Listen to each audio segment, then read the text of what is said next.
What's up everybody, welcome back to the channel and another Outriders video.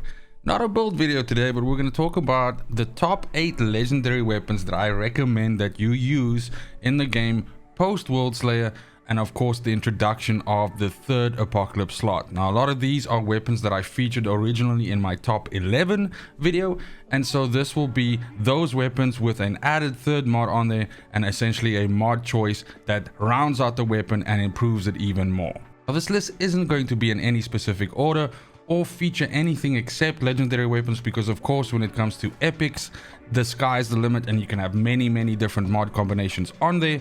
So we're going to look at legendary specifically, and at the same time I'm also going to make some suggestions as to which builds and which kind of character classes these weapons would be best suited for. Now, coming in first, and probably one of my favorites, is the Heir to the Desert Tactical Assault Rifle. Now the reason why this is so good is because tactical assault rifles by default are quite accurate, and this actually features two really good substats on it, namely armor pierce and status power, which is fantastic and really pairs well with a lot of builds that are stacking mods to increase your AP through no resistance, for instance, and in anything that essentially feeds off of your status power. Now generally speaking, what you want to be doing is you want to be swapping out vortex chamber for something else. And again, this is a weapon where the damage of the weapon doesn't necessarily matter that much, because what you're going to be using this for is to essentially ramp up your AP damage. So this is very good for any build coming from pyromancer that is not firepower based, or any other class for that matter that is trying to ramp up additional AP damage. Devastators, for instance, also benefit a lot off of this. Now you're going to leave Sandstorm on it, you're going to take Vortex Chamber off, and at this point in time, as long as your third Apocalypse, well not your third, but your third slot, which is the Apocalypse slot, is either Fortress or Mage's Rage, you're going to put whichever one you don't have on there. That creates a perfect, almost perfect stat stick, and that allows you to shoot with this tactical rifle and easily proc the crits that you need for Mage's Rage to give you the additional AP, as well as the additional shots that you need to put into an enemy to proc Fortress, which gives you the survivability and which gives you that increase in damage as well. Now of course, Fortress, you'll be able to find that off of Death Shield, and Mage's Rage you'll be able to find that off of Final Penance. And once you have this whole thing all together, this is probably one of the most well-rounded out weapons for AP casters.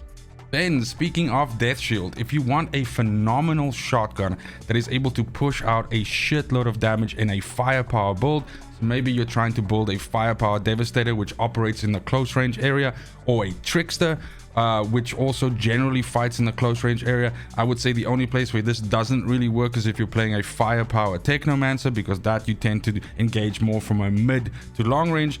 Then definitely Death Shield in a good configuration is your best bet. Now Death Shield's of course a shotgun, more specifically it's an automatic shotgun, so really get fast firing rate.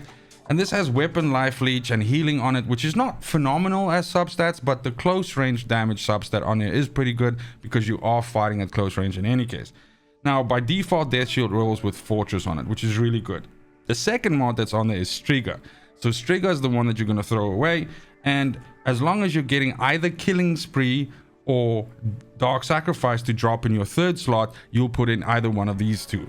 Now basically what that's going to create is it's going to create a weapon that ramps insanely well with damage and actually gives you some damage mitigation to potentially offset the life drain that you're taking from Dark Sacrifice as well. Furthermore, the longer you are in combat with this weapon and as you're shooting enemies, it's just going to empower the additional shots after that.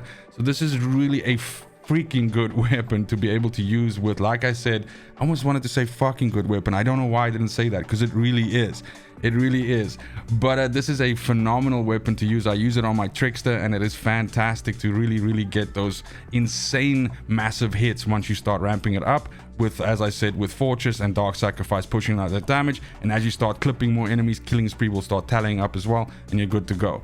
Now of course Killing Spree comes from the Amber Vault, which is a double gun, and Dark Sacrifice comes from Fatal Symbiote, which is a submachine gun. So as soon as you've dismantled those weapons, you'll have access to those mods. Third, the old favorite, I think this was number 1 on my old list of 11, the Funeral Pyre, which is of course a shotgun, And essentially what this weapon is again, this one, the firepower level of the gun doesn't matter that much, because what this gun is all about is the mods that are on there. Now, the old configuration of this was, of course, to have Shadow Comet on there and then replace Resistance Breaker with Claymore Torrent, and that would create this weapon that you could fire from the hip and would proc multiple projectiles and things like that to fall down and essentially take out clusters of enemies. Now, this weapon has only grown in power due to the fact that you now have a third slot that you can slap more stuff into that already. And again, like I said, the crit damage that's on here, the healing that's on here, the close range damage that's on here is not really that important. The most important thing is that you want to be hip firing this gun, and you want to be hitting large clusters of enemies, which will be pulling down all of these mods in multiples on them and essentially dealing all of this damage. So, as mentioned, you're going to keep Shadow Comet on there, you're going to take Resistance Breaker off, and as long as you have either Claymore Torrent or Weakness Trap in your third slot, you're going to put one of the other ones on there. That's going to leave you with probably the best all-round combination for this kind of weapon, where you essentially pull down a lot of damage onto enemies. And again, this is a great weapon to pair with caster classes, with AP classes that are already doing things to bunch enemies together, like maybe a Devastator that pulls a whole bunch of stuff together with Endless Mass, or for instance, chunkier targets, or targets that you aren't killing with one rotation of your spells or something like that. I don't know why I keep saying spells. Fuck! With your abilities, with your skills, like for instance a Pyro. Now, you are going to be getting Weakness Trap from Rauroch's Gaze, which is a sniper rifle, and you're going to be getting Claymore Torrent from Damascus Offering, which is an LMG. And that, once you have those three mods together on this, it really is an impressive weapon, and already even more impressive for Funeral Pyre, which was kind of like goated with base Outriders. Now, next up we have a Pistola, and that is, of course, actually it's two of them. It's a Torment and Agony. Now, Torment and Agony, in my opinion, is probably one of the best weapons in the game, due to the fact that it has great possibility in, turning it into essentially a stat stick, or you can use it in the Moaning Winds reload meta, which is also very popular and most people will recognize from vanilla. Now, one of the reasons why this is so powerful is that it makes the weapon incredibly versatile, and secondly, having access to all of those reload mods on one gun means that it frees up your options for your primary and your secondary weapon. Now, that coupled with the fact that the gun has perfect substats for a AP class, namely it's got Armor Pierce on it, which works with the no resistance against the fortified, unstoppable force combo to give yourself more AP. And it also has status power, which of course empowers things like Phaser Beam on a Pyro, but also empowers all of your dot effects in the game. So it makes your bleeds hit harder, it makes your burns burn, hotter, it makes your toxic poison more. What you just said is one of the most insanely idiotic things I have ever heard. At no point in your rambling, incoherent response were you even close to anything that could be considered a rational thought. Everyone in this room is now dumber for having listened to it. God have mercy on your soul. Whichever way you want to put it. The bottom line is this has perfect substats, and with the mods that are on your Judgment Enforcer and Clip Combustion, and then having in your third slot either Moaning Winds or Radiation Splash, means that you can take Judgment Enforcer out and add one of the two that you weren't getting in that final slot, and that leaves you with a final weapon which has all three of the mods on it for this reload meta. That means that you can empty your pistols out at the start of a round, and then you can run, and essentially as soon as you have a bunch of enemies around you that haven't died to whatever your combo was, or you're getting jumped by a whole bunch of guys, you can swap to your pistol, it pulses out, it deals all the mod damage, you swap back to your main gun, and you continue on. Now, these mods, even though pistols deal overall less damage than main guns due to the way how their damage scaling works, the mod scaling is not affected by this. So something like Radiation Splash on a pistol does exactly the same amount of damage as it does on any other gun. So that's what makes it so perfect to use this particular weapon for this, because most times you don't actually use your pistol to physically or to present any form of threat to an enemy. Most of the times you're using your pistol to swap out and maybe drop like a specific debuff on an enemy or something like that. So this is just a perfect use of this. Now, of course, you are going to get Moaning Winds from the Anemoy, which is a shotgun, and you're going to get Radiation Splash from the the guillotine, which is also a shotgun. So once you have access to all of those mods, you slap them onto this if you get lucky with your third slot on the Torment and Agony, and you have the perfect reload weapon. Then next up in slot number 5, we have the Final Penis. What the fuck is wrong with you? I mean Final Penance. And this is of course a double gun, and my love for double guns is well documented on this channel, aka I hate the shit. But the mod choices on Final Penance is so good that at the very least you want one of them so you can get Mage's Rage off there. Now the substats on there are not fantastic. It's crit damage, it's long range damage, and it skills life leech. So that's not really the highlight of this weapon.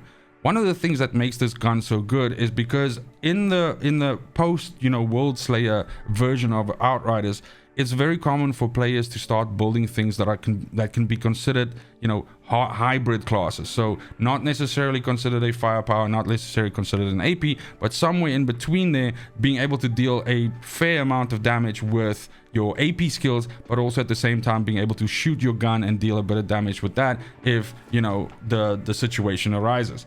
Now in this case, what you'll actually want to do is you'll actually want to swap out Mage's Rage and keep Anomaly Enhancement, because what Anomaly Enhancement does is it actually increases your firepower by a percentage of your AP. Then, as long as in your third slot you're either getting Fortress or Deathronome, you replace Mage's Rage with whichever one you're missing, and then essentially what you've done is you've created a weapon that can ramp with Fortress, gives you a little bit of survivability, has this transmute effect between your AP and your firepower, and also has this weird sort of like stacking effect from Deathronome depending on which one of your skills are on cooldown and how many of them are. So in a way, just kind of like the perfect hybrid weapon. Now, to be able to get access to Fortress, of course, you need a Death Shield to get that off there. And if you want access to Deathronome, you need Evening Star, which is a shotgun. And once you have access to all three of those, then essentially you have a really, really good combination here.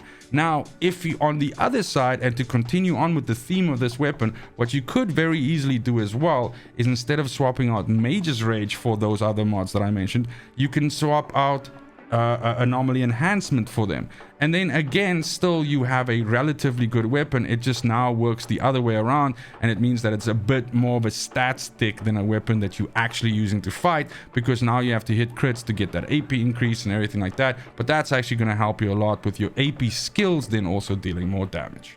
Next up in the 6th slot we have Charred Lance, which is a double gun. I don't know what the fuck. Fined 1 credit for a violation of the verbal morality is going on. I have 2 double guns on this list. I must be going insane. But this is a gun that is perfectly suited for essentially a new meta that's formed around the Technomancer and has been popular for a couple of weeks now, which revolves around using Cold Snap and Fixing Wave as the main ways for your class to deal damage, and essentially creating almost a new version of Speedrun Pyro, but in this case Speedrun Techno.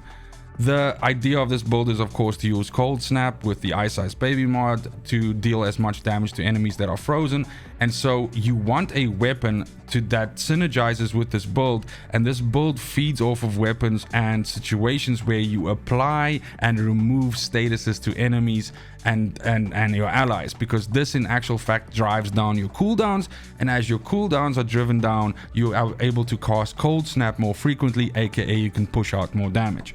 Now, Charred Lance works really well in this regard, because the point is it actually has Death Ray on it, and it has Resistance Breaker on it, but the point is you don't want access to Death Ray, you want access to Resistance Breaker.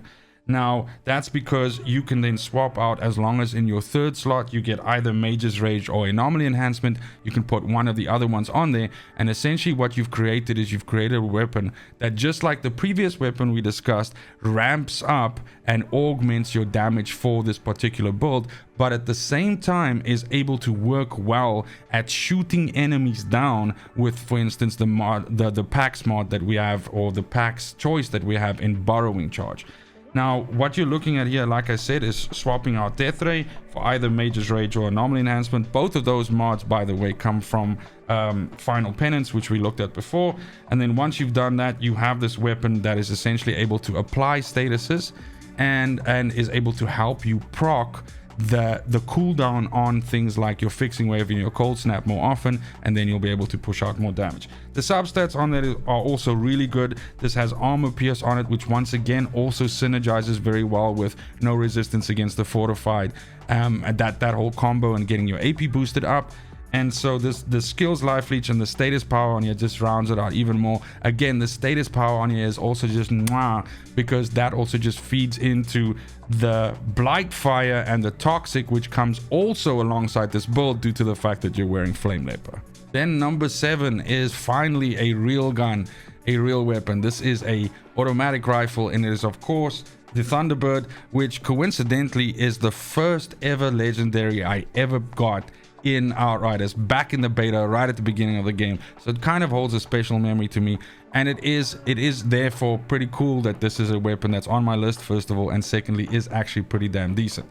Now, Thunderbird itself, it drops with a mod called Ultimate Storm Whip on it, which is a fantastic mod for dealing specific damage to whatever you're shooting, and has probably one of the highest damage multipliers, or rather just damage that it causes from that shot per mod. It also has a super low cooldown of 3 seconds, which is the other reason why this is so good. Now, Ultimate Storm Whip is not to be confused with Storm Whip, because Ultimate Storm Whip is the tier 3 version, and obviously Storm Whip is the tier 2. Now, this comes with Ultimate Storm Whip, and it comes with Striga. And as long as in your 3rd slot you have either Violent Rupture or you have Storm Whip, the tier 2 version, you can build this setup, which is insanely good at just pushing a lot of damage onto one specific enemy. Yes, Violent Rupture does cause an explosion and deal a little bit of damage around it, but the main point is you're dealing a shitload of damage to one specific enemy. And this is a fantastic weapon to use in cases where you want to deliver a massive damage payload onto a boss, for instance, because you have no problem with killing trash and everything around that, and you're waiting for your skills to come off cooldown or something like that, and you just want to dump like essentially 10 million of damage like right onto the head. Now, the crit damage and the status and the close range damage on here is okay. Definitely status on here is good, especially if you combine it into AP classes. Now, what can be mentioned here is that you can create exactly the same setup with the Daimyo, which is a submachine gun, but in my personal opinion, in terms of usability, ARs kind of outnumber submachine guns. Yeah, submachine guns have a faster fire rate and all that, but they also have a shorter range of engagement, and so therefore I feel like the versatility that you get from something like the Thunderbird is probably better. And if you had to choose between fielding one of those two, my personal preference would of course go to the Thunderbird. Now, Ultimate Storm Whip is on here. Normal Storm Whip you can get from I mean, there's no reason why you wouldn't already have it unlocked. And then of course Violent Rupture is from Hellborn, which is a sniper rifle which came with Worldslayer. And then last but not least, and rounding us out with a monster weapon for firepower classes, because certainly a lot of the options that we've been discussing in this list so far have been aimed more towards AP playstyles or hybrid AP playstyles. So absolutely, if you're looking for a payload delivery weapon that is insanely good in something like a Blighted Rounds Technomancer setup, then definitely look no further than the Inferno Seed. Now, the Inferno Seed by default is a tactical AR, which is absolutely something that you're looking for when you play a class like that.